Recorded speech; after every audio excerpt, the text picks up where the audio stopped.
오늘은 서울 강남권에서 새 아파트 입주권을 받을 수 있는 공매 물건 하나를 소개해 드려 볼 텐데요. 유튜브나 인터넷에서 자세히 나와 있지 않은 그런 투자 방법이니까 서울 쪽이나 수도권에 관심이 있는 분이라면 유심히 보시면 좋을 것 같습니다. 먼저 물건부터 소개해 드릴게요. 바로 들어가 보겠습니다. 지금 화면에 보이는 이곳은 서울 송파구 문정동이에요. 그리고 동그라미 쳐진 이 상가에 한 칸이 현재 공매로 나와 있고요. 횡단보도 앞에 있는 이쪽이 전면인데 현재 공매로 나온 물건은 전면도 아니고 후면입니다. 낡은 상가의 후면, 여기 카센터가 있는 이 건물의 뒤편 문구, 안구 이런 게 있는 거 봐도 굉장히 오래된 상가라는 걸 알 수 있죠. 공매로 나온 물건은 204호 세탁소로 현재 활용되고 있고요. 이렇게 빨간색 쳐져 있는 사용되는 곳은 바로 이곳입니다. 패밀리타운 아파트는 서울 신속통합계획으로 재건축을 추진하려고 현재 초기 단계에 머물러 있고요. 1단지, 2단지, 3단지가 있는데 이 단지도 크기도 상당히 크지만 30평대 이상으로만, 중대형 평형 이상으로만 구성된 아파트예요. 소형 평수 위주로 있는 것보다 재건축 추진하기가 훨씬 수월하겠죠. 그리고 남측으로는 법원과 문정역, 지식산업센터 쪽에 직장들이 포진해 있습니다. 그래서 변호사나 판사분들이 선호하는 그런 아파트이기도 하고요. 88년도에 지어져서 많이 노후되긴 했지만 어쨌든 재건축이 되기만 한다면 상당히 좋은 입지임에는 틀림없는 단지입니다. 공매 사건 내역으로 들어가면요, 2022-0328-001 이 관리번호를 온비드 사이트에 들어가서 검색하시면 바로 물건을 찾을 수도 있습니다. 문정동 150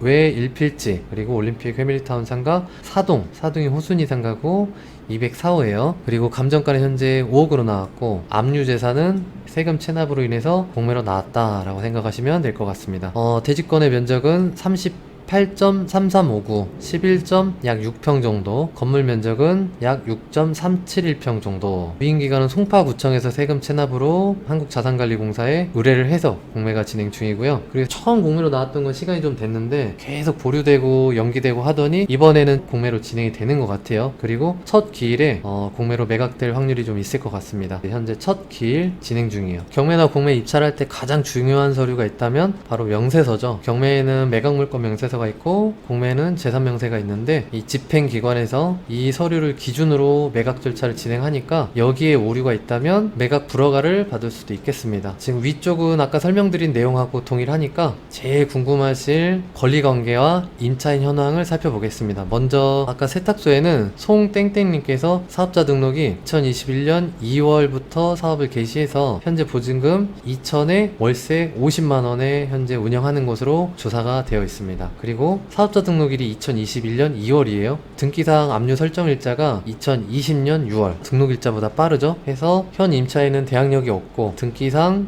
권리관계들은 모두 소멸한다. 매각되면 낙찰자가 인수한 권리는 없는 것으로 나타납니다. 다만 여기 체납세액들이 상속으로 인해서 공매로 나온 것으로 보이는데 체납세액들이 크지 않아요. 2천만원대이니까 또 이번에도 공매 연기나 취하 가능성이 있을 것 같습니다. 이 부분은 감안해서 보셔야 될 것 같아요. 따라서 현재 공매 물건은 등기 관련된 내용들은 모두 매각으로 소멸하고 임차인 역시 대항력이 없으니까 보증금을 받냐 못 받냐 상관없이 인도 대상입니다. 다만 공매라서 인도 명령이 없기 때문에 협의를 해서 다시 재계약을 하시거나 명도를 하면 되겠죠. 자, 다음은 네이버 부동산에 들어와서 부동산 시세가 어느 정도 하는지, 현재 나와 있는 매물들은 어느 정도 가격 하는지 살펴볼게요. 같은 단지 내 3층이 현재 매물 10억 7천에 나와 있어서 부동산에 방금 전화를 해보니까 출발이 되는지 다시 확인을 해봐야 된다 라고 하시네요. 우리가 재건축 상가나 이런 낡은 상가를 볼 때 재건축을 목적으로 하기 때문에 건물의 전용 면적이나 현재 월세보다 중요한 것은 대지 지분입니다. 향후에 재건축 시에는 감정평가를 할 때 대지 지분을 가장 중요하게 보기 때문에 우리가 상가를 볼 때 가장 중요한 요소이고요. 현재 10억 7천의 매물은 13.17평, 지금 공매 물건 같은 경우는 대지 지분이 11.6평이었거든요. 나와 있는 매물이 좀 더 큰데 10억 7천 정도로 나와 있고 5억 5천에 나온 거는 지층입니다. 지층 같은 경우는 향후 재건축이 됐을 때 가장 낮은 가격으로 간평이 되거든요. 그런데 건물 면적은 3.6평이고 대지 지분은 표기가 되어 있지 않아요. 다만 전용 면적으로 봤을 때 상당히 작을 것으로 보이는데도 불구하고 매매가 5억 5천으로 현재 나와 있습니다. 또 8억 2천에 나온 게 있어서 제가 전화를 해보니까 가계약금이 어제 입금이 됐다고 합니다. 그래서 현재는 거래가 어려운 상황으로 보이고요. 단지 내에 나와 있는 매물들은 건물 면적이 24제곱미터인 상가가 19억, 그리고 건물 면적 7제곱미터가 3억 9천, 20억 이런 식으로 나와 있어서 지금 현재 호가는 이미 재건축 얘기가 나오면서 가격이 상당히 올라 있는 상태로 보입니다. 호가를 기준으로 하면 공매 물건의 가격은 상당히 감정가가 낮게 잡힌 게 아닌가 이런 생각이 드는데요. 감정평가서 내에 거래 사례를 찾아보니까 A, B, C, D가 있고 지금 모두 올림픽 패밀리타운 단지 내 상가의 매매 사례입니다. 감정평가니까 당연히 현재 시점이 아니라 모두 다 작년 아니면 재작년에 거래됐던 사례들인데 이제 거래됐던 가격들을 보니까 이미 재건축을 예상을 하고 가격이 상당히 올라 있는 상태로 보여요. 비슷한 거는 2년 전에 2021년 7월 달에 5억 4천에 거래가 된 게 가장 유사한 거래 사례인데 재건축이 되면 전용 면적보다 대지권의 면적이 매우 중요하게 판단이 되는데요. 공매 물건 같은 경우는 대지권이 38제곱미터 11.6평이에요. 7.7평인 이 매물보다 훨씬 좋다고, 대지권이 훨씬 좋다고 볼 수가 있는데 감정은 2년 전 가격 수준으로 참고를 해서 나온 것으로 추측이 됩니다. 다른 물건들도 지금 보면 15억 5천, 대지권이 크니까 19억 8천, 그리고 13억 6천. 지금 공매 물건의 감정가 5억은 상당히 저평가된 것으로 매력적인 가격으로 생각이 됩니다. 예시를 하나 보여드릴게요. 대치동의 한봄 이도메이션도 재건축 추진 중인데 대지 지분 3평에 불과했던 상가가 공매로 5억 2천이었고 낙찰은 5억 5천에 이렇게 신권에 바로 낙찰되는 모습을 보여줍니다. 음마아파트도 상가가 공매로 나왔던 적이 있는데요. 감정가가 대지 지분 6평짜리가 감정가가 24억 9천에 나왔어요. 이런 재건축 상가들은 재건축 절차가 진행됨에 따라서 향후에 아파트를 받을 것이라는 기대감이 커지니까 이렇게 호가들이나 감정가가 확 올라버리는 상황을 많이 보여줘요.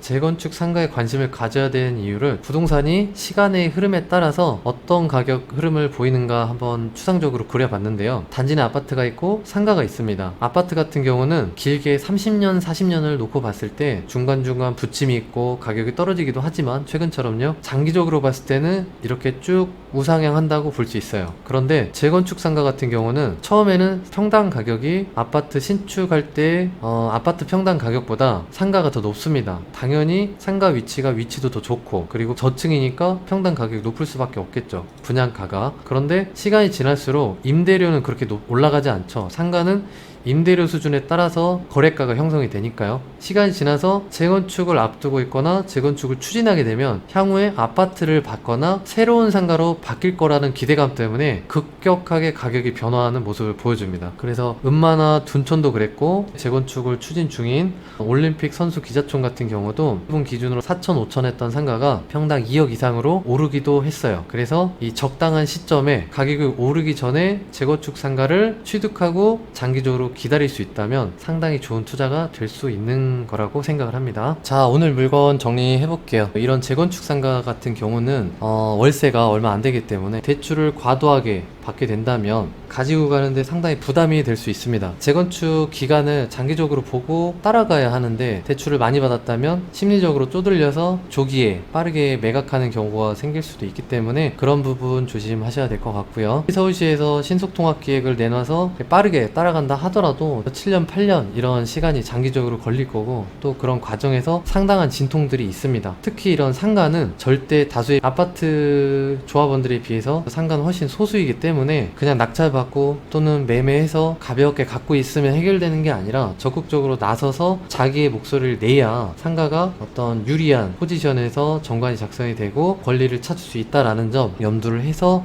진행을 해야 됩니다. 그리고 추천드리는 이유, 장점에 대해서 설명을 드려보면 시간이 다소 걸리더라도 재건축 상가는 헌상가를 가지고 새 아파트 입주권이나 상가를 받을 수 있는 기회가 주어지기 때문에 관심을 가지고 보시면 좋을 것 같고요. 1주택이나 다주택자 같은 경우는 사실 마땅히 할 만한 투자가 없거든요. 그래서 주택수에 산입도 안 되고 취득세나 양도세 중과 배제되는 이런 재건축 상가를 보면 도움이 되실 것 같습니다. 현재 나와 있는 공매 물건 같은 경우는 대지 지분이 약 6평 정도 되는데 상당히 큰 것이거든요. 향후에 재건축이 진행됐을 때 이 대지 지분이 빛을 발할 것으로 생각이 되고요. 공매 물건의 감정가는 상당히 저평가되어 있는 것으로 보인다. 그리고 꼭 이 물건이 아니더라도 재건축 얘기가 나오기 전인 서울 수도권에서 유망한 지역들의 단지 상가를 찾아보시면 도움이 될 것 같고요. 용적률이 낮을수록 좋고, 만약에 200%가 초과하는 단지라면, 가급적이면 재건축 상가는 추천해드리기가 어려울 것 같아요. 200% 초과할 경우에는 재건축을 추진할 수는 있지만 사업성이 떨어지고 일반 분양 물량이 줄어들기 때문에 상가와 아파트 조합원 간에 진통이 있을 수밖에 없고, 또 리모델링으로 추진이 될 수도 있기 때문에